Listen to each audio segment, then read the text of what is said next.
Coffee with Kanmani. Coffee குடிச்சிக்கிட்டே இந்த கதையை கேட்கலாம் வாங்க. நேத்தோட தொடர்ச்சி 2ஆம் பாகத்தை இன்னைக்கு பார்க்கலாம். பாலன் தான் தன் காதலர் என்பதை அப்பாவிடம் எப்படி சொல்வது? அவருக்கு தெரிந்தால் விளைவுகள் என்னவாக இருக்கும்? இதுவரை அப்பா தன் சந்தோஷங்களுக்கு எதிராக இருந்தவர் இல்லை. கைமேல் பலன்தான். எப்படி சொல்வது என்று யோசித்தவளாய் கட்டிலில் சாய்ந்தாள். பிரியா குரல் கேட்டது. அம்மாவின் குரல். திரும்பி பார்த்தாள். கையில் பலகாரத்தட்டுடன் வந்தாள் ராதா. நேத்து என்னடி சாப்பிட்டீங்க? இல்ல வெறும்னே பட்டினி இருந்தீர்களா? பரிவோடு கேட்டாள் ராதா. சாப்பிட பிடிக்கலம்மா, திருத்தணி ஹோட்டல்ல காப்பி குடிச்சிட்டு கிளம்பினோம். சரி, முகம் கழுவிட்டு சாப்பிடு. ராத்திரி எல்லாம் எப்படி பதறி போனேன்னு தெரியுமா? அப்பா சாப்பிடவே இல்லை. ஏண்டி போனதும் போனீங்க, எங்கிட்டையாவது ஒரு வார்த்தை சொல்லிட்டு போனியா? அப்படி என்னடி ரகசியம் வேண்டி இருக்கு? நீங்க போனது எந்த இடம் தெரியுமா? திருப்பதி திருவேங்கடமுடையான் சன்னதியாச்சே. நீங்க திருட்டுத்தனமா வந்திருக்கீங்கன்னு அந்த பெருமாளுக்கு புரிஞ்சு போயிட்டு தான் வழியில விபத்தை உண்டாக்கி எங்களுக்கு தெரிய பண்ணிட்டான். இனிமே சொல்லாம கொள்ளாம போகாதே, அது அப்பாவுக்கு பிடிக்காது என்றபடி தட்டை டீப்பாயில் வைத்துவிட்டு போனாள். சோப்பும் டவலும் எடுத்துக்கொண்டு முகம் கழுவ பாத்ரூமுக்குள் போனாள் பிரியா. 2-3 நாட்கள் நண்பர்கள் யாரும் சந்தித்து கொள்ளவே இல்லை. ஷூட்டிங்கும் இல்லை. கம்பெனியிலிருந்து எந்த தகவலும் வரவில்லை. பாலன் 2-3 முறை ஃபோன் பண்ணினான். கடைசி முறையாக ஃபோன் பண்ணிய போது, பிரியா, 2-3 நாளாக உன்னை பார்க்கல. நான் முகம் பார்க்கிற கண்ணாடி நீயே தான். நீ இல்லாமல் வீட்டில் இருக்கிற கண்ணாடியில் முகம் பார்த்தா அது கிண்டல் அடிக்குது. உன்னை பார்க்கணும் போல இருக்கு பிரியா. அட்வர்டைசிங் கம்பெனிக்கு வரியா? ஆளை பார் ஆளை. என்னடா காலில் கட்டு போட்டு முடங்கி இருக்கிறாளே, குணமாயிட்டாளா இல்லையா? வீட்டில் நிலைமை எப்படி இருக்கும், ஏதா இருக்கும்னு கொஞ்சமாவது சிந்தனை இருக்கா? நீ எப்போவுமே சுயநலம்தான் பாலா. 2 செகண்ட் சந்தர்ப்பம் கிடைச்சாலும் இச்சுன்னு முத்திரை பதிச்சிடுவியே. போஸ்ட் ஆஃபீஸில் வேலை செய்ய வேண்டியவன் நீ. நோ, அதுக்குத்தான் உன்னை கூப்பிடுறேன்னு நினைக்காதே. உன் உடம்பு எப்படி இருக்கு? என் செண்பகப்பூ வாடாமல் இருக்கணுமே. என் கண் பட்டு எந்த பூவும் வாடாதுன்னு உனக்கு தெரியாதா? அதனால்தான் என் கண் எதிரிலேயே நீ இருக்கணும்னு பொதுநலத்தோடு தான் உன்னை கேட்கிறேன். சாயங்காலமா வா பிரியா. நடந்தா வரப்போற? காரில் தானே வரப்போற? பிரபுவுக்கும் தீக்ஷிதாவுக்கும் ஃபோன் பண்ணி வர சொல்கிறேன். 4 பேரும் டிரைவினுக்கு போவோம் வா. ஆமாம், அவங்க இந்நேரம் எங்கே ரவுண்ட்ஸில் இருப்பாங்களே தெரியல. மேட்னியில் இருப்பாங்களோ இல்லை தீம் பார்க்கில் இருப்பாங்களோ. செல்லுக்கு வேணால் ட்ரை பண்ணு. சாயங்காலம் கம்பெனிக்கு வர சொல்லு. நான் கட்டாயம் 6 மணிக்கு வர்றேன். லாட் ஆஃப் தேங்க்ஸ்மா. நான் கம்பெனி வாசல்லையே காத்திருப்பேன். காலில் வேர் முளைக்க விட்டு விடாதே. சீக்கிரமா வா. ஃபோனை வைத்தான் பாலன். பிரியா முகத்தில் புன்னகை. பாலனின் பிரிவு அவளை வாட்டியது. அவன் பேச்சில் சுயநலம் தெரிந்தாலும் தன்மேல் அவன் உயிரையே வைத்திருக்கிறான் என்பது உண்மை. அவன் அடிக்கடி சொல்வானே, நாளைக்கு நீ சாகப் போகிறாய் என்று தெரிந்துவிட்டால் இன்றைக்கு நான் செத்து போய் விடுவேன். எவ்வளவு சத்தியமான வார்த்தை. மாலை 6 மணிக்கு கம்பெனிக்கு போவதென்று முடிவெடுத்தால் பிரியா. செல்போன் அலறியது. பிரபு இடுப்பிலிருந்து உருவி எடுத்து காதில் வைத்தான். அவன் முகம் பளிச். தீக்ஷிதா தான். குயில் குரல். என்ன தீக்ஷி, இன்னைக்கு சாயங்காலம் கம்பெனிக்கு பிரியா வரப்போறாளாம். பாலனுக்கு ஃபோன் பண்ணி இருக்கா. உன்னையும் என்னையும் கம்பெனிக்கு வர சொல்லி இருக்கலாம். போவோமா? நீ வருவ இல்ல? வருவேன். அப்ப என்ன கரும்பு தின்ன கூலியா?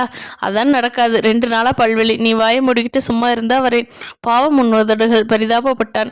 உதட்டுக்கு ஒரு கேடும் இல்லை, பல்லுக்குத்தான். நீங்க குறும்பு பண்ணாம இருந்தா வர்றேன். கோவிச்சுக்காதே டியர். உன்னை தொடவே மாட்டேன். போதுமா? ஓகே, கட்டாயம் வா. மாலை 6 மணி ஆயிற்று. பாலன் அட்வர்டைசிங் கம்பெனி வாசலில் காத்திருந்தான். சிகரெட் பிடிக்கும் பழக்கம் இருந்தால் இந்நேரம் ஒரு பாக்கெட் கோல்டு ஃபிளாக்காக ஊதி தள்ளி இருப்பான். ஆனால் அந்த பழக்கம் அவனிடம் இல்லை.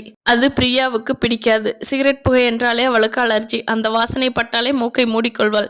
அதனாலே சிகரெட் பிடிக்க பழகியிருந்த பாலன் பிரியாவின் நல்லெண்ணத்தை சம்பாதிக்க முதலும் முடிவுமாக சிகரெட் புகைக்கும் பழக்கத்தை விட்டுவிட்டான். பிரியாவை எதிர்பார்த்து இப்படியும் அப்படியுமாக வாசலை அளந்தான். அவள் வரவில்லை. ஆனால் 2 வீலரில் ஜோடியாக வந்திறங்கினார்கள் பிரபுவும் தீக்ஷிதாவும். மார்பு கச்சை அணியும் பழக்கம் அவளிடம் இல்லை. எனவே 2 வீலரை விட்டு குதித்து அவள் இறங்கினாள். சிவந்த உடம்பு, தங்க கலரில். அவள் கைகளில் ரோமம் அழகாகவே இருந்தது.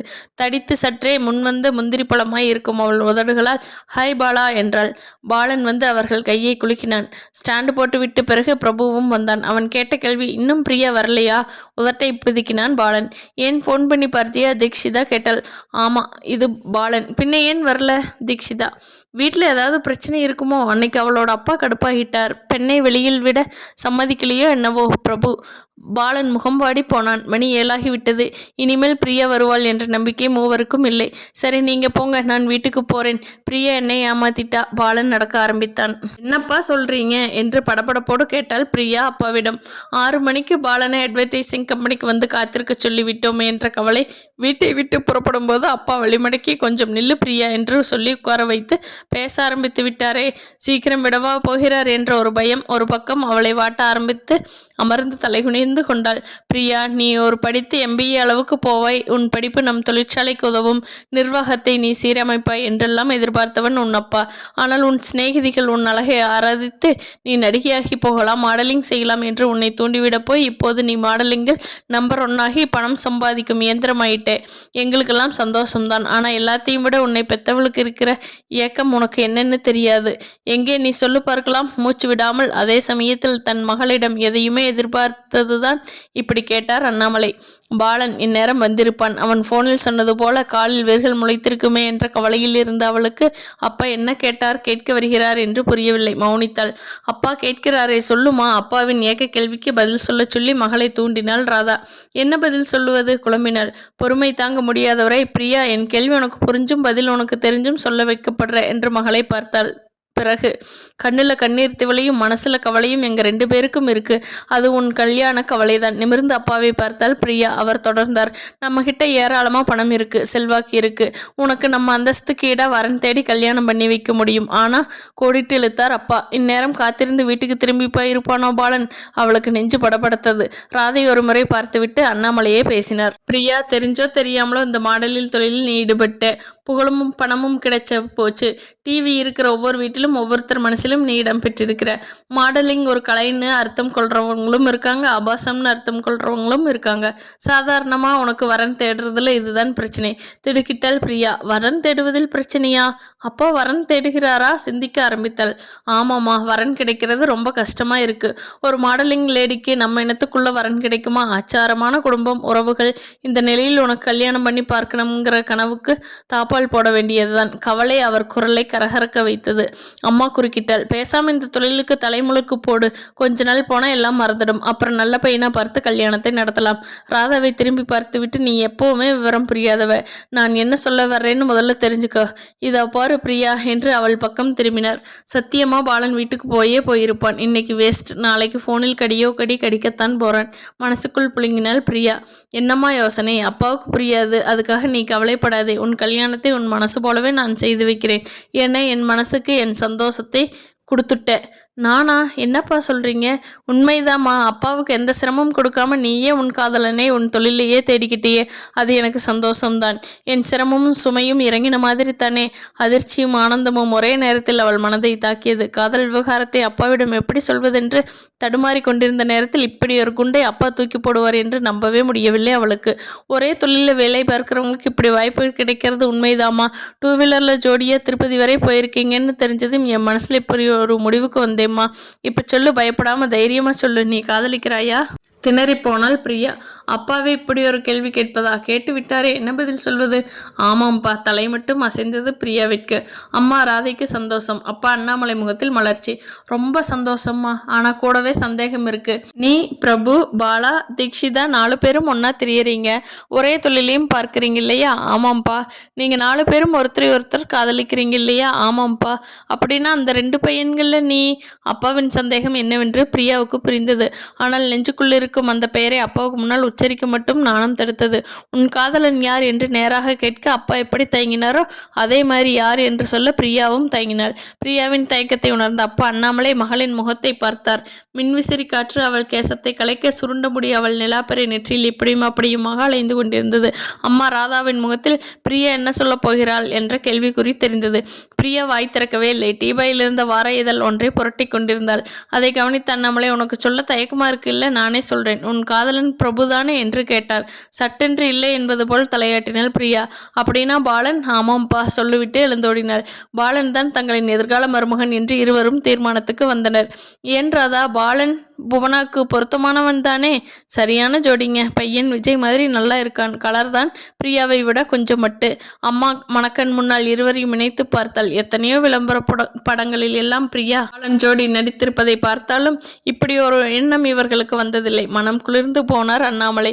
தனக்கு எந்த பாரமும் வைக்காமல் மகளை தன் ஜோடியை தேர்ந்தெடுத்ததில் பெருத்த சந்தோஷம் அவருக்கு. அப்பா கேட்ட கேள்விக்கு பதிலை சொல்லி விட்டதன் அறைக்கு வந்த பிரியா போனை எடுத்தாள். முதலில் இந்த சந்தோஷமான விஷயத்தை பாலனிடம் சொல்ல வேண்டும். தன் வரவை எதிர்பார்த்து ஏமாற்றத்தோடு வீடு வந்தானா அல்லது வருவேன் என்று எதிர்பார்த்து கொண்டு அதே இடத்தில் நிற்கிறானா என்ற சந்தேகம் வந்தது அவளுக்கு. அட்வர்டைசிங் கம்பெனிக்கு ஃபோன் பண்ணி பார்க்கலாம் என்று கைக்கடிகாரத்தை பார்த்தாள்.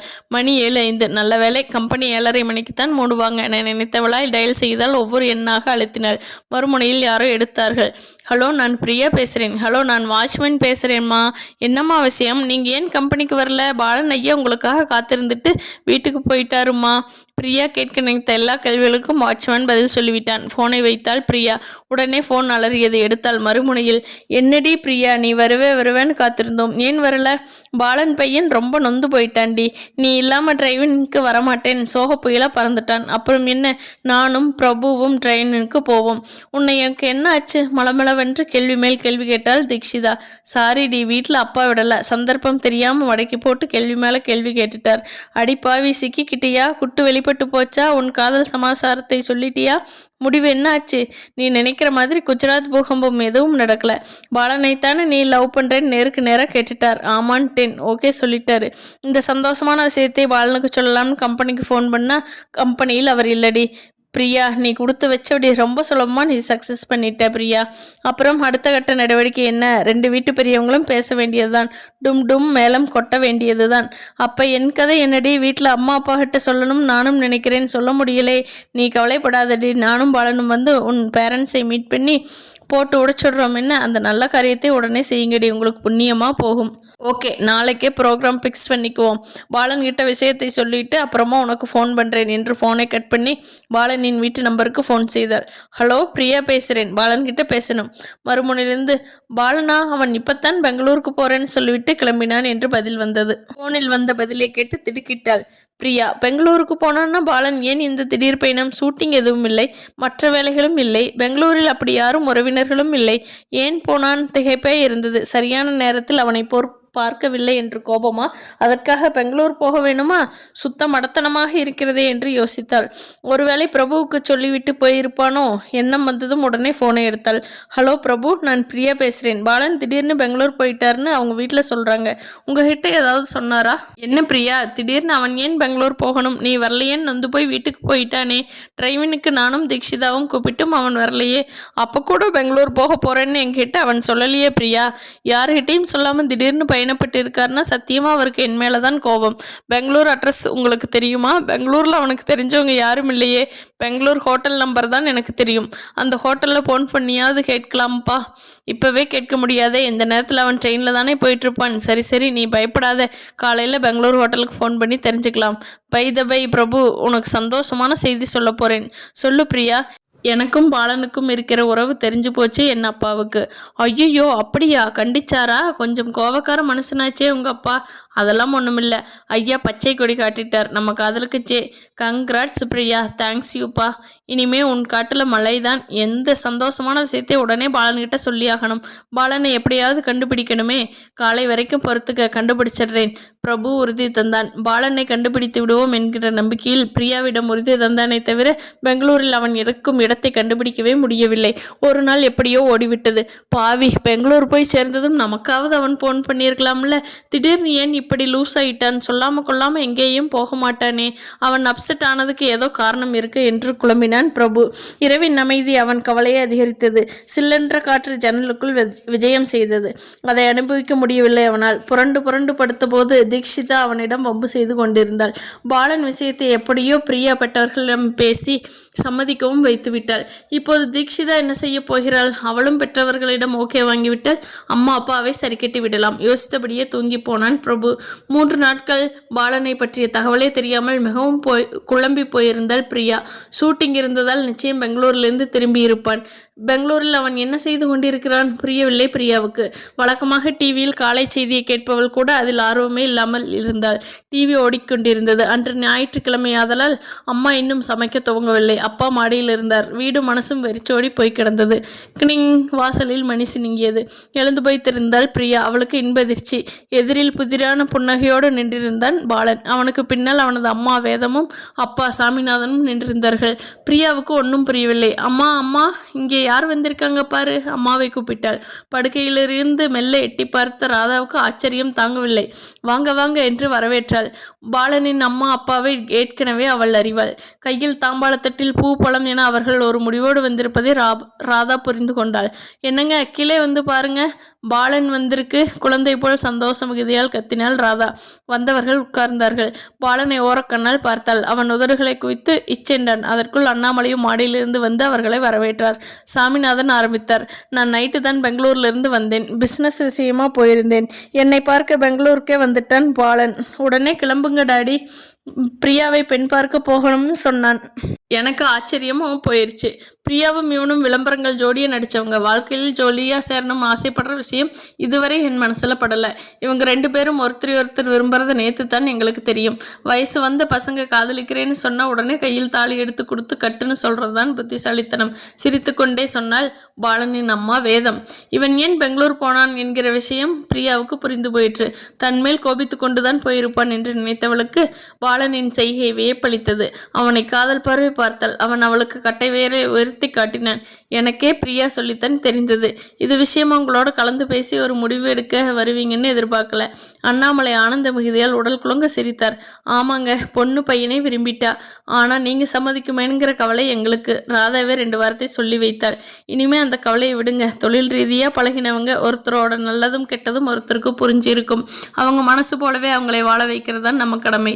பெருந்தன்மையோடு சாமிநாதன் சொல்வதை கேட்டதும் தேங்க்ஸ் ஆண்டி என்று மனசுக்குள் சொல்லிக் கொண்டாள் பிரியா.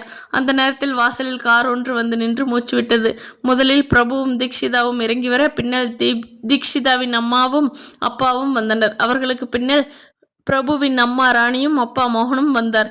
எல்லார் முகத்திலும் பிரகாசம். தீக்ஷிதாவின் அப்பா, என்ன அப்படி பார்க்குறீங்க? எங்களுக்கெல்லாம் வெத்திலை பாக்கு இல்லாமலே அழைப்பு கொடுத்தவர் பாலன் தான். நாங்கள் பிரியா பாலன் ஒப்புத தாம்பூலத்துக்கு தான் வந்தோம் சொல்லிவிட்டு சிரித்தார்.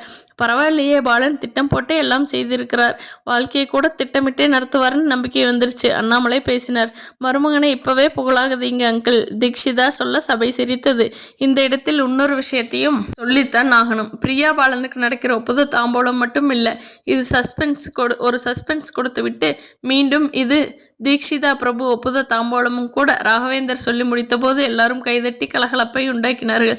2 ஜோடிகளோட ஒப்புத தாம்பூலம் 4 ஜோடி அப்பா அம்மா முன்னிலையில் வெகு விமர்சையாக நிறைவேறியது என்றார் பிரபுவின் அப்பா மோகன். ஆனால் விருந்து உபசாரத்துக்கெல்லாம் இனிமேதான் தயாராகணும். ராதா சொல்ல, அதனால் என்ன, அவங்க வீட்டுக்கு போய் விருந்து சாப்பிட்டுக்கிறோம் குறுக்கிட்டு சொன்னார் சாமிநாதன். அனைவரும் சிரித்தனர். கல்யாணத்தையும் இந்த மாதிரியே சிக்கனமாக நடத்தக்கூடாது. நான் ரொம்ப ரொம்ப கண்டிப்பானவன். ஒரே நாளில் 2 ஜோடிகளுக்கு ஜாம் கல்யாணத்தை நடத்தணும். நீங்கள் எல்லாரும் சம்மதிக்கணும். அண்ணாமலையின் கட்டளைக்கு எல்லாரும் சம்மதித்ததோடு கல்யாண தேதியையும் ஃபிக்ஸ் செய்கிற பொறுப்பை அவரிடமே விட்டுவிட்டார்கள். நான் ரெடி. இந்த மாதத்துலேயே 5 முகூர்த்தம் இருக்குது. முதல் முகூர்த்தம் நம்ம முகூர்த்தமாக இருக்கட்டுமே. பிரபு, முதல் முகூர்த்தம் இந்த மாதத்தில் என்ன தேதியில் வருது குறுக்கிட்டு கேட்டான். 10ஆம் தேதி அண்ணாமலை பதில் சொன்னார். 10ஆம் தேதி குஜராத்தில் அவுட்டோர் ஷூட்டிங். அதை முடிச்சுட்டு ஊர் திரும்ப 15 தேதியாகிடுமே. சந்தேகத்தை கிளப்பினான் பாலன். அப்படின்னா நீங்கள் ஷூட்டிங் முடிச்சு திரும்பியதும் கடைசி முகூர்த்தம் 30ஆம் தேதி என்றார் அண்ணாமலை. வருகிற 30ஆம் தேதி கல்யாணம். இப்போதே பத்திரிகை போட்டு விடலாம் என்று அனைவரும் ஏக குரலில் சொன்னார்கள். நாராயணப்பா கையெடுத்து கும்பிட்டபடி வணக்கம் சார் என்று சொல்லிக்கொண்டே வந்தார். அவரை வரவேற்ற அண்ணாமலை உட்காருங்க என்றார். என்ன சார் இப்படி பண்ணிட்டீங்களே, குழந்தை சம்பாதிக்க வேண்டிய நேரம் வந்துடுச்சு. மார்க்கெட்டில் நம்பர் 1 விளம்பர ஸ்டாராக மாறிட்டாங்க. இந்த சமயத்தில் பிரியாவுக்கு கல்யாணம் முடிவு பண்ணிட்டீங்களா? சலித்து கொண்டார் நாராயணப்பா. 1000 சம்பாதித்தாலும் பொண்ணுன்னா காலகாலத்தில் கல்யாணம் பண்ணிக்க வேண்டியது தானே. இருக்கலாம், இப்போதைக்கு இந்த 4 பேரும் சூப்பர் ஸ்டாருங்க. அந்த 4 பேருக்கும் கல்யாணம் பண்ணணும் தீர்மானித்து எங்கள் பிஸ்னஸ்க்கு ஸ்டாருங்களே இல்லாமல் பண்ணிட்டீங்களே, இது நியாயமா? இவங்க இல்லைன்னா என்ன, புதுசாக எத்தனையோ ஸ்டாருங்க புட்ரீசல் மாதிரி கிளம்பிட்டாங்களே. நடிகைங்களுக்கா பஞ்சம். நான் 5-6 மாதத்துக்கு டைட்டாக ஷூட்டிங் ஃபிக்ஸ் பண்ணி வச்சுருந்தேன். பிரியா நேற்று ஃபோனில் பேசும்போது கல்யாணத்துக்கு அப்பாலும் நடிக்க மாட்டோம்னு சொல்லிட்டாங்க. ஏன் அப்படி? அது அவங்க விருப்பம். நான் எப்படி இதில் தலையிட முடியும்? அண்ணாமலை கேட்டதும், யூ ஆர் கரெக்ட்பா. பிரியா வந்தால் அப்பாவை பாராட்டியபடியே. வாமா உட்காரு. 10ஆம் தேதி டூருக்கு ஃப்ளைட் டிக்கெட் எல்லாம் ரெடி பண்ணிட்டேன். இந்தாம்மா டிக்கெட்டை கொடுத்து விட்டு 8ஆம் தேதி ஃப்ளைட் அகமதாபாத்தில் தங்கிட்டு மறுநாள் காலையில் ஷூட்டிங் ஷூட்டிங் இருக்கிற குக்கிராமத்தில் அவுட்டோர் ஷூட்டிங். இதே ஃப்ளைட்டில் டைரக்டாக டெக்னீஷியன்ஸ் எல்லாம் வர்றாங்க. டிக்கெட் கொடுத்துட்டு போகலாம் தான் வந்தேன் என்றார். நாராயணப்பா தந்த டிக்கெட்டுகளை பெற்றுக்கொண்டாள் பிரியா. பிரபு, பாலன், தீக்ஷிதாக்கெல்லாம் ஃபோனில் ப்ரோக்ராம் சொல்லிட்டேன். நான் வரட்டுமா? எழுந்து கொண்டார் நாராயணப்பா. ஓகே சார், நாங்கள் 4 பேரும் ரெடி ஆகிடுவோம். நாராயணப்பா போக பின்னாலேயே போய் அவரை வழியனுப்பி விட்டு திரும்பினாள் பிரியா. என்னம்மா பிரியா, கல்யாணத்துக்கு பின்னால் நடிக்க சொல்கிறாரே மகளிடம் கேட்டார் அண்ணாமலை. எங்களை வச்சு நிறைய பணம் சம்பாதிச்சிட்டாருப்பா, அதனால தான் எங்களை இழக்க மனசில்லை அவருக்கு. எங்களை பொறுத்தவரை கல்யாணத்துக்கு பிறகு பெண்கள் நடிக்கிறதில்லைன்னு நானும் தீக்ஷிதாவும் முடிவெடுத்துட்டோம். பிரியாவின் பதிலை கேட்டு திருப்தியடைந்த அண்ணாமலை, அப்புறம் என்ன பிரியா, 30ஆம் தேதி முகூர்த்த தேதி ஃபிக்ஸ் பண்ணிட்டோம். கல்யாண மண்டபம் காலியாக இருக்கணுமே, முதல்ல மண்டபங்களுக்கு ஃபோன் பண்ணி ஃபிக்ஸ் பண்ணிட்டா தான் எனக்கு நிம்மதி. ஃபோனின் அருகில் போனார் அண்ணாமலை. ஃபோன் மணி அடித்தது. எடுத்து காதில் வைத்து ஹலோ சொன்னார். எதிர்முறையில் சாமிநாதன் ஹலோ சொல்லிவிட்டு தொடர்ந்தார். கல்யாணத்துக்கு சத்திரத்தை ஃபிக்ஸ் பண்ணிட்டேன். அப்படியா, என்ன பொருத்தம் பார்த்தீங்களா? நானும் அந்த முயற்சியில் தான் ஃபோனை எடுத்தேன். நீங்களே ஃபிக்ஸ் பண்ணிட்டீங்க. அது மட்டும் இல்லை, அட்வான்ஸும் கொடுத்துட்டேன். நாள் குறித்த அந்த 30ஆம் தேதியில் கல்யாணம் நடக்குதா இல்லையா? ரொம்ப சந்தோஷம். இந்த கல்யாணம் விஸ்தரமாக நடக்க போகுது. 4 வீட்டு கல்யாணம்னா சும்மாவா? மாப்பிள்ளை விலை பேசாத கல்யாணமாச்சே. இதோ பாருங்க, நீங்கள் மண்டபம் ஃபிக்ஸ் பண்ணிட்டீங்க, பரவாயில்லை. நான் சமையல்காரரை ஃபிக்ஸ் பண்ணிடுறேன். ஓ, தாராளமாக ஃபிக்ஸ் பண்ணுங்க. நான் இப்போவே ஆஃப் செட் ப்ரெஸ்ஸுக்கு போய் திருமண அழைப்பு பத்திரிகைக்கு ஆர்டர் கொடுத்துடுறேன். உடனே செய்யுங்க. அதில் ஒரு விஷயம் சேர்க்கணும். நான் ரிசப்ஷன் கச்சேரிக்கு மியூசிக் பார்ட்டிக்கு அட்வான்ஸ் கொடுத்துட்டு பேரை சொல்கிறேன், பத்திரிக்கையில் சேர்த்துடுங்க. சரி, சாயங்காலம் எனக்கும் ஒரு வேலை பாக்கி இருக்குது. நாதஸ்வரத்துக்கு அட்வான்ஸ் கொடுக்கும். ரெட்டை நாதஸ்வரம் சார். என்ன சார், ஏட்டிக்கு போட்டியே பண்ணுறீங்க? பின்ன என்ன சார், மாப்பிள்ளை வீட்டுக்காரன் நான், பெண் வீட்டுக்காரங்களுக்கு விட்டு கொடுக்கலாமா? சரி சார், நான் பெண்ணை பெற்றவன், நானே விட்டு கொடுக்குறேன். இந்த கல்யாணத்தை வித்தியாசமாக ஜமாயிங்க சார் என்று ஃபோனை வைத்தார் அண்ணாமலை. இவ்வளவையும் கேட்டுக்கொண்டிருந்த பிரியா சிரிப்பை அடக்க முடியாமல் சிரித்தாள். பிரியா, உனக்கு கிடைச்ச மாமனார் வேடிக்கையான மனுஷன்மா. நானே வெந்நீரை காலில் கொட்டி கிடக்கிறவன் மாதிரி பறக்கவர்னா அவர் எனக்கு மேலே பறக்கிறார். நகை நட்டு என்ன போடுறீங்க, என்ன சீர் செய்ய போறீங்க, கல்யாணத்தை யார் பண்ணுறதுன்னு ஒரு வார்த்தை கூட கேட்காம மலமலன் அவரே எல்லா ஏற்பாடுகளையும் பண்ணிட்டு இருக்காருமா சொல்லி பெருமைப்பட்டு கொண்டார் அண்ணாமலை. பிரியா பாலன் ஜோடி ஹனிமூன் போகிறதுக்கு இப்போவே சிங்கப்பூருக்கு டிக்கெட் ரிசர்வ் பண்ணி வைத்திருக்கிறார் பாலனின் அப்பா என்ற தகவலை அப்பாவிடம் சொன்னால் இன்னும் ஆச்சரியப்படுவார் என்று பிரியா சொல்லவே இல்லை. 8ஆம் தேதி காலை அகமதாபாத்தை நோக்கி விமானம் பறந்தது. 4 குடும்பமும் விமான நிலையத்துக்கு வந்து வழி அனுப்பி வைத்தனர். அந்த 2 ஜோடிகளும் நீண்ட தூரம் பயணம் போய் ஷூட்டிங்கில் கலந்து கொள்வது இதுதான் முதல் முறை. பெரிய தொகைக்கு வந்த கான்ட்ராக்டும் இதுதான் முதல். நாராயண் அப்பாவுக்கு இந்த ஷூட்டிங்கில் அவர் கிடைத்த கமிஷன் தொகையும் அதிகம்தான். இவர்களின் கல்யாணத்துக்கு பிறகு அவர் கை ஒடுங்கிவிடும். பிரியாவுக்கும் தீக்ஷிதாவுக்கும் விளம்பர உலகத்தில் இப்போது ஏகப்பட்ட மவுசு. இவங்களுக்கு பிறகு அந்த இடத்தை நிரப்ப யார் வரப்போகிறார்களோ தெரியவில்லை. அகமதாபாத்தில் ஒரு 5 ஸ்டார் ஹோட்டலில் ரூம் போட்டு கொடுத்து அவர்களை பிரெயின் வாஷ் செய்ய வேண்டும் என்று நினைத்தார் நாராயணப்பா. அதன்படியே 5 ஸ்டார் ஹோட்டலில் 2 ரூமில் தங்க வைத்தார். பிரியா தீக்ஷிதா ஒரு ரூமிலும், பாலன் பிரபு இன்னொரு ரூமிலும் தங்க ஓயாமல் படப்பிடிப்பு நடந்தது. ஒவ்வொரு நாளும் ஷூட்டிங் முடிந்து ஹோட்டலுக்கு திரும்ப இரவு 11 மணி ஆகிவிடுவதால் ஜோடிகள் வாழ்க்கை வெறுத்து விட்டார்கள். தூங்குவது, எழுந்திருப்பது, ஷூட்டிங் போவது வருவதுமாக எப்படியோ நாட்கள் ஓடிவிட்டன. இங்கு அண்ணாமலையும் சாமிநாதனும் போட்டி ஓட்டுக்கொண்டு கல்யாண வேலையில் மும்புறமாக இருப்பதைப் போலவே பிரபுவும் தீக்ஷிதா வீட்டிலும் ஏகப்பட்ட அமர்க்கலாம். அவர்கள் பங்குக்கு அவர்கள் என்னென்ன செய்ய வேண்டுமோ அதையெல்லாம் செய்து கொண்டிருந்தார்கள். கல்யாணம் நடக்கப் போவது என்னவோ ஒரே கல்யாண மண்டபத்தின் தான் என்றாலும் ஆளாளுக்கு பங்கு போட்டு கல்யாணத்துக்கு தேவையான எல்லா விஷயத்தையும் செய்து கொண்டிருந்தார்கள். பிரியா பாலன் பிரபு தீக்ஷிதா சென்னைக்கு திரும்பிய 2வது நாளே கல்யாணம். 6 வண்ண கல்யாண பத்திரிகை அழைப்பு வைத்து விட்டது.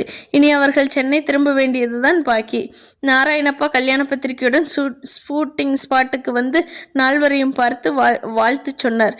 தீக்ஷிதாவோட அப்பா கல்யாண பத்திரிகையை ஹோட்டல் விலாசத்துக்கே அனுப்பிவிட்டார். ஹோட்டலுக்கு ஃபோன் வந்திருந்தது.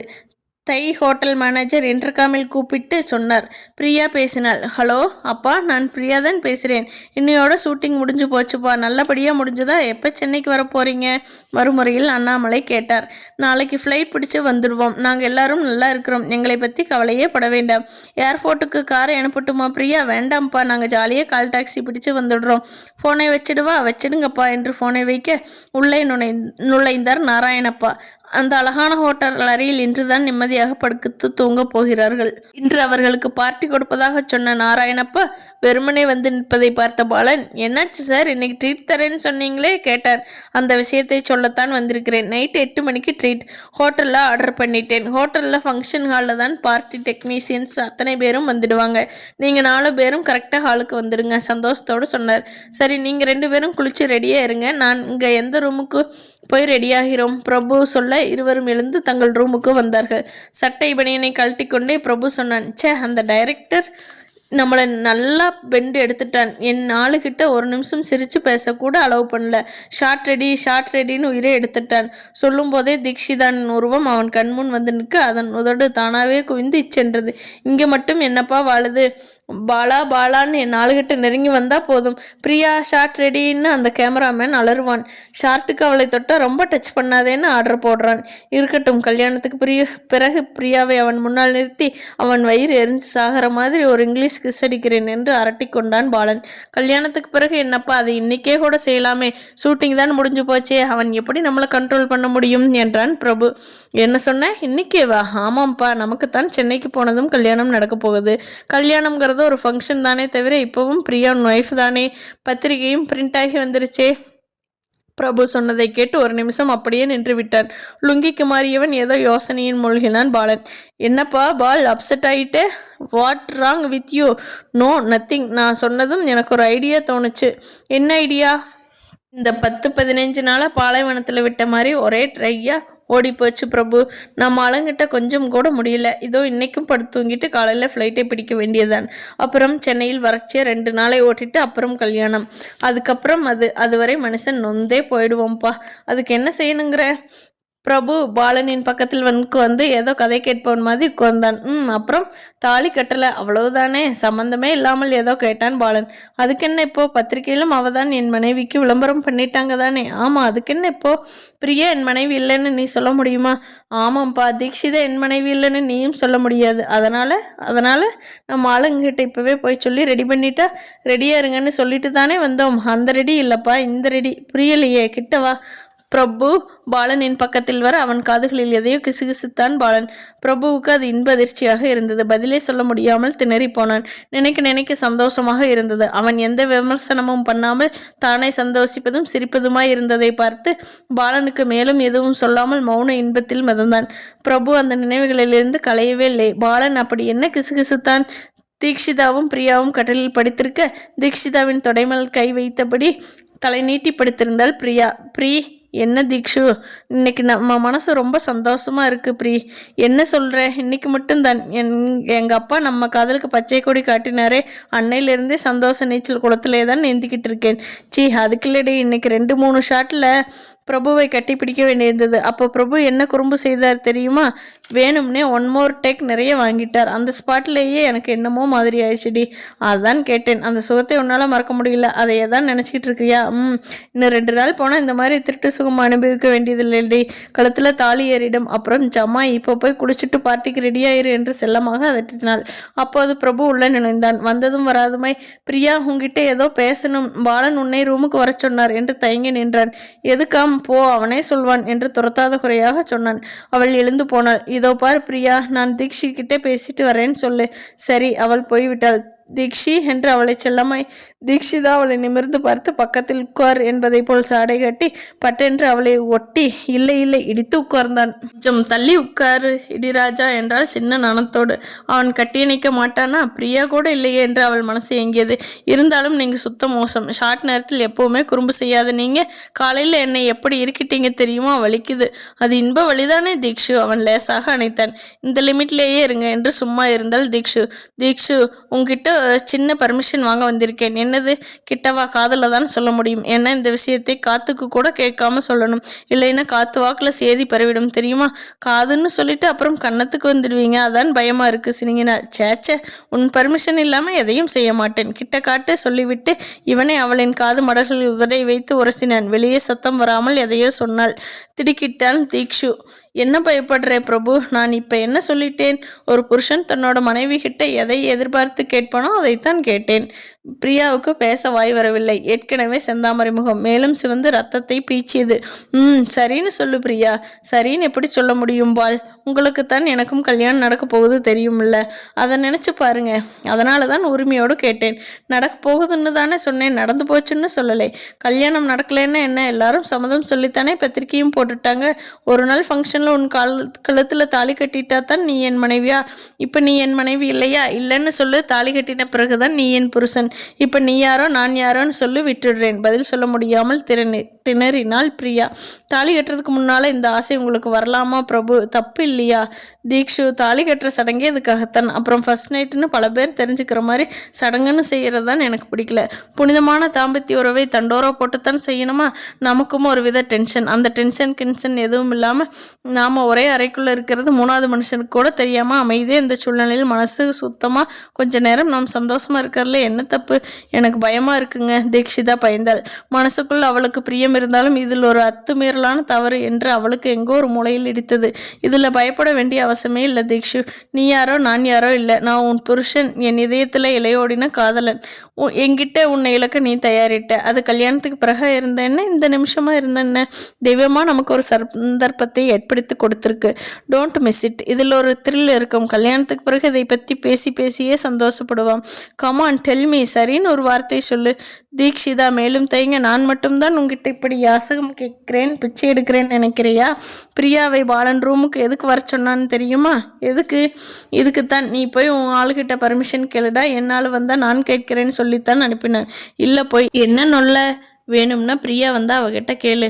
வரட்டும், கேட்டுட்டு அப்புறம் ஒத்துக்கிறேன். பிடிவாதக்காரியே இருக்கியே. பிரியா ஒத்துக்கிட்டு தான் வருவா. நீ என்ன சொல்ற? சரின்னு சொல்லு. சரி போதுமா? பிரியாவை சொல்லிவிட்டு தன் முகத்தை 2 கரங்களாலும் பொத்தி கொண்டாள். அவள் எஸ் என்றதும் அவளை சேர்த்து கட்டிக்கொண்டு ஒரு சுத்து விட்டு விட்டான் பாலன். பிரியா அவன் பிடியிலிருந்து விரைவித்து கொண்டு அறையை விட்டு ஓடி வர மிகுந்த சந்தோஷத்தில் உள்ளே நுழைந்தான் பிரபு. அவன் முகத்தை நிமிர்ந்து பார்க்க முடியாத நாணத்தோடு தன் அறையில் வந்து விழுந்தாள் பிரியா. என்னடி ஆச்சு? தெரியாதவள் போல் அவளை உசுப்பினாள் தீக்ஷிதா. பிரியா முகத்தை மூடிக்கொண்டு குப்புறப்படுத்தாள். என்னடி கேட்கிறேன், பதிலே சொல்ல மாட்டேங்கிற? அவள் முகத்தோடு முகம் ஒட்டினாற் போல குனிய பிரியா சற்றென்று அவள் மூக்கை கடித்து விட்டாள். அப்புறம் குபீர் சிரிப்பு. இருவரும் ஒருவரையொருவர் தழுவிக்கொண்டார்கள். மணி இரவு 8. Function hall பரபரத்தது. நாராயணப்பாவே எல்லாருக்கும் ட்ரிங்க்ஸ் வழங்கினார். டெக்னீஷியன்களுக்கும் பிரபு, பாலன், பிரியா, தீக்ஷிதா ஜோடிகளாக கைகோர்த்து கொண்டு சியர் சொல்லி மதுவை சுவைக்க ஆரம்பித்தார்கள். நாராயணப்பா பேசினார். இந்த விளம்பர கம்பெனிக்கு உங்களை எல்லாம் ஒருங்கிணைந்து வெற்றிகரமாக படப்பிடிப்பை நடத்தி முடித்து விட்டேன். அதற்கு உங்கள் எல்லோருடைய ஒத்துழைப்பு தான் காரணம். முக்கியமாக பிரபு, பாலன், பிரியா, தீக்ஷிதா ஆகிய 4வரும் தொடர்ந்து எங்களுக்கு ஒத்துழைப்பு கொடுத்ததற்கு என் நன்றி அறிதலை தெரிவித்துக் கொள்கிறேன். ஆனால் ஒரு சின்ன வருத்தம். இனிமேல் இந்த டீம் ஒன்று சேர வாய்ப்பில்லாமல் போய்விட்டது. இவர்களின் கல்யாணங்களுக்கு பிறகு நடிக்க மாட்டேன் என்று தீக்ஷிதாவும் பிரியாவும் அறிவித்தது விளம்பர உலகத்துக்கு மாபெரும் இழப்புதான். இல்லை இல்லை, தீக்ஷிதாவும் பிரியாவும் மீண்டும் நடிக்க வர வேண்டும் என்று டெக்னீஷியன்கள் ஒரு சேர குரல் கொடுத்தார்கள். அவர்கள் மனசை மாற்றிக்கொண்டு மீண்டும் நடிக்க வருவார்கள் என்று சொல்லி முடித்தார் நாராயணப்பா. அப்போது வெயிட்டர் 4 பெக் கொண்டு வா என்று ஆர்டர் செய்ய அவன் போக அவனை பின்தொடர்ந்து நாராயணப்பாவும் போனார். வெயிட்டர் என்றார் சன்ன குரலில். அவன் திரும்பி பார்த்தான். நான் சொன்னதை முடிச்சிடு என்றார் கிசுகிசுத்த குரலில். சரிங்க என்றான் அவன். கலைஞர் அத்தனை பேரும் குதூகலமாக இருந்தார்கள். சற்று நேரத்தில் வெயிட்டர் கையில் ட்ரேவும் 4 பெக்குமாக நாராயணப்பாவிடம் வந்தான். அவர் அந்த ட்ரேவிலிருந்து பெக் டம்ளரை எடுத்து பிரபு, பாலன், பிரியா, தீக்ஷிதா ஆகியோருக்கு கொடுத்தார். ஏற்கனவே தள்ளாட்டத்தில் இருந்த அவர்கள் இந்த பெக்கையும் வாங்கி விழுங்கினார்கள். சில நொடிகளில் பிரியா எழுந்து கொண்டாள்.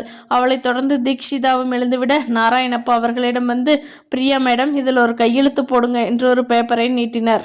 அதை போலவே தீக்ஷிதாவிடமும் நீட்டினார். ஏன் எதற்கு என்று கேட்காமல் இருவரும் கையெழுத்து போட்டு கொடுத்தனர். பிறகு பிரியா தீக்ஷிதாவின் தொழில் கைப்போட்டு கமான்யா என்று இழுக்க இருவரும் ஹாலை விட்டு வெளியேறினார்கள். அவர்கள் போனதும் நாராயணப்பா புன்னகைத்து கொண்டார். இன்னும் 5 வருடங்களுக்கு விளம்பர படங்களில் நடித்து கொடுப்பதாக கான்ட்ராக்ட் பேப்பரில் கையெழுத்து போட்டுவிட்டு பிரியா தீக்ஷிதாவின் அறியாமையால் ஏற்பட்ட புன்னகைதான் அது. அவர்கள் குடித்த பெக்கில் தூக்க மாத்திரையை வெயிட்டர் கலந்துவிட ரகசியமும் பாவம் அவர்களுக்கு தெரியாது.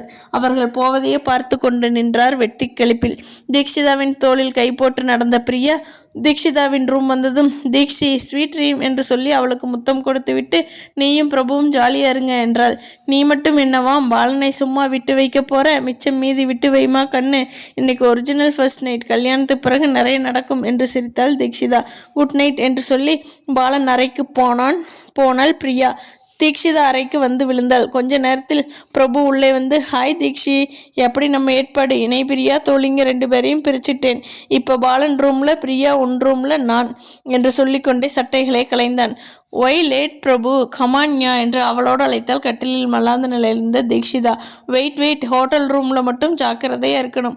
கண்ணாடி ஜன்னலுக்கு ஸ்க்ரீன் போடலைன்னா வெளியிலிருந்து பார்க்குறவங்களுக்கு உள்ளே நடக்கிறதெல்லாம் தெரியும், நமக்குத்தான் வெளியே நடக்கிறது தெரியாது என்று சொல்லிக்கொண்டே ஒவ்வொரு ஜன்னல் திரைகளையும் சரியாக மூடிவிட்டு அரைக்கதவை தாளிட்டு விட்டு தள்ளாடியபடி வந்து தீக்ஷிதாவை அணைத்தபடி படுத்தான் பிரபு.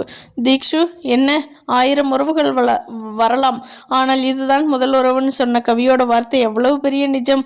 அது மட்டுமா, 1000 இரவுகள் வருவதுண்டு, ஆனால் இதுதான் முதல் இரவுன்னு அந்த கவியோட வார்த்தையும் நிஜம்தான். கரெக்ட், நம்மோட முதல் இரவு 1000 மைல்களுக்கு அப்பால எங்கேயோ ஒரு ஹோட்டலில் நடக்குது. இதுதான் விதி. நமக்கு மட்டுமா, பிரியா பாலன் முதலிரவும் ஒரு விதியோடு தான் நடக்குது இல்லை, நடந்துக்கிட்டு இருக்கு. நாம தான் வளவலன்னு பேசிகிட்டு இருக்கோம். தீக்ஷி இப்படி திரும்பிப்படு. அவளுடைய வெறிச்சோடி கிடந்த அவள் முதுகை அணைத்தான். தீக்ஷு, எவ்வளவு சுகமாக இருக்கு தெரியுமா தீக்ஷு? தீக்ஷு குரல் கொடுக்கவில்லை. தீக்ஷு திரும்பினால் ஆசையோடு. பிரபு நன்றாக குரட்டை விட்டு தூங்கி கொண்டிருந்தான். அவளுக்கு தூக்கம் கட்டாயமாக இருந்தது. பொழுது விடிந்த போது ராதா சுறுசுறுப்பானாள். என்னங்க, இன்னைக்கு பிரியா வர்ற நாள் இல்லையா? ஏர்போர்ட்டுக்கு போகாமல் இன்னும் படுத்திருக்கீங்களே, எழுந்திருங்க, டைம் ஆயிடுச்சு பரபரத்தால் ராதா. அதெல்லாம் தேவையில்லைன்னு சொல்லிட்டா. எல்லாரும் கால் டாக்ஸியில் வந்துடுறாங்களாம். நீ ஏன் கவலைப்படுகிற? கல்யாண வேலையெல்லாம் ஒன்றும் தவறாமல் முடிஞ்சு போச்சுன்னு நிம்மதியாக தூங்குறேன். கொஞ்சம் என்னை தூங்க விடு, குப்புறப்படுத்து கொண்டார் அண்ணாமலை. அறையை விட்டு வெளியே வந்த ராதா வாசலை எட்டி பார்த்தாள். பேப்பர் பையன் பேப்பர் போட்டிருந்தான். லேசான தூறலில் பேப்பர் நனைந்து போயிருந்தது. எடுத்து பிரித்து சோஃபாவின் மீது போட்டுவிட்டு, இந்த பேப்பர்கார பையனுக்கு எத்தனை தடவை சொன்னாலும் தெரியாது, ஜன்னல் வழியாக போடுன்னு சொன்னாலும் கேட்க மாட்டேங்கிறான். சலித்து கொண்டே மீண்டும் வாசலை எட்டி பார்த்தாள். எத்தனை மணிக்கு ஃப்ளைட் வரும்னு தெரியலையே, டிஃபன் ரெடி பண்ணி வச்சுட்டா குழந்தைங்க வந்ததும் சாப்பிடுவாங்க. உள்ளே போனாள். மணி ஓடிக்கொண்டிருந்தது. எந்த உணர்வும் இல்லாத ஜடமாய் பிரியா வரப்போகிறாள் என்ற சந்தோஷம் அதற்கு இல்லை. ரூமிலிருந்து எழுந்து வந்த அண்ணாமலை ஹால் சோஃபாவில் அமர்ந்தார். நனைந்திருக்கும் பத்திரிகையை பார்த்து, என்ன ராதா இது, பேப்பர் நனைந்திருக்கே? ஆமாங்க, அந்த பேப்பர்கார பையன் மலையில் வீசிட்டு போயிட்டான். உள்ளிருந்து ராதாவின் பதில் வந்தது. பேப்பரை பிரித்தால் துணி மாதிரியாகிவிடும் என்று டிவி ரிமோட்டை எடுத்தார். அப்போதுதான் கரண்ட் கட் என்று புரிந்தது அண்ணாமலைக்கு. உள்ளிருந்து வந்த ராதா காப்பி கொடுத்தால் அவருக்கு. சுட சுட காப்பி குடிக்கும்போது மணி 7.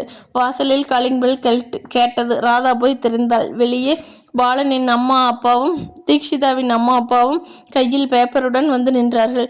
திடுக்கென்றது ராதாவுக்கு. என்னவோ நடந்திருக்கு என்று அந்த நொடியில் யூகித்து கொண்டாள். என்ன, என் புள்ள போயிட்டான் ஐயா, என் புள்ள போயிட்டான் என்று குரலுடைந்து போய் அலறினார் பாலனின் அப்பா.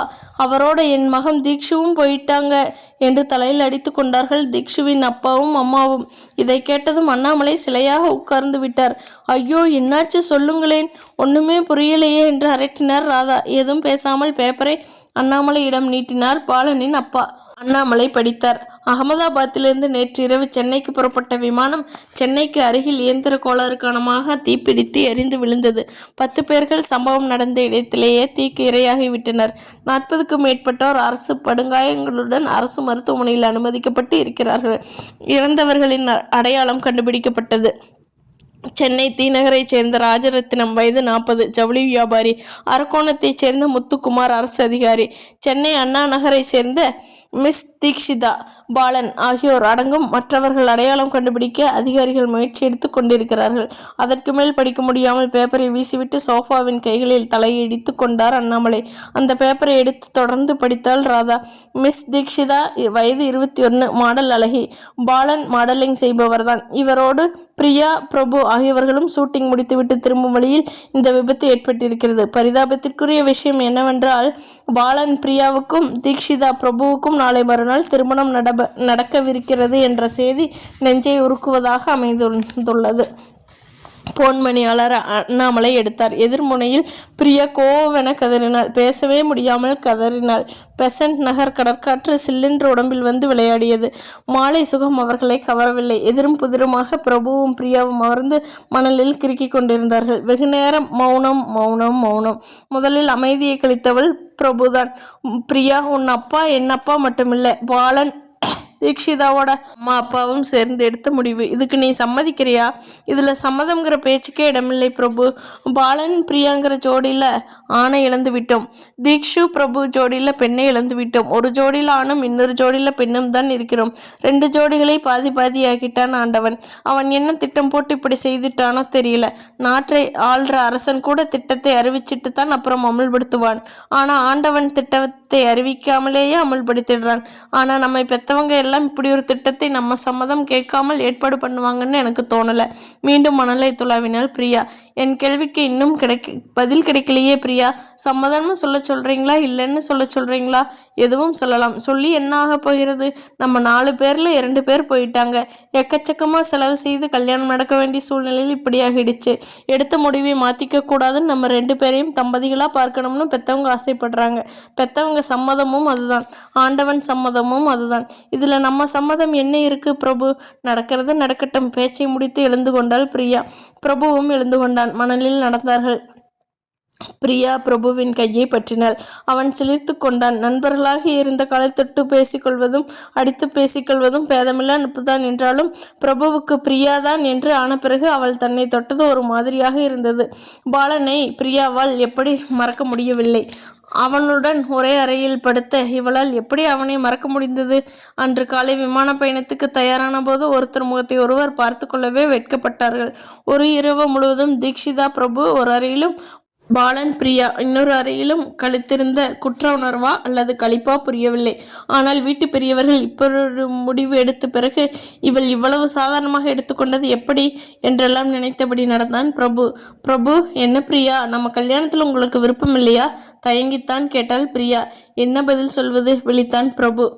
2 வீலரில் வந்த பிரபு பிரியா வீட்டின் வாசலில் இறங்கினார்கள். நான் வர்றேன் என்றான் பிரபு. பிரியா தலையாட்டினாள். அவன் ஸ்டார்ட் செய்தான். தொடரும். அடுத்த பகுதியில் சந்திப்போமா?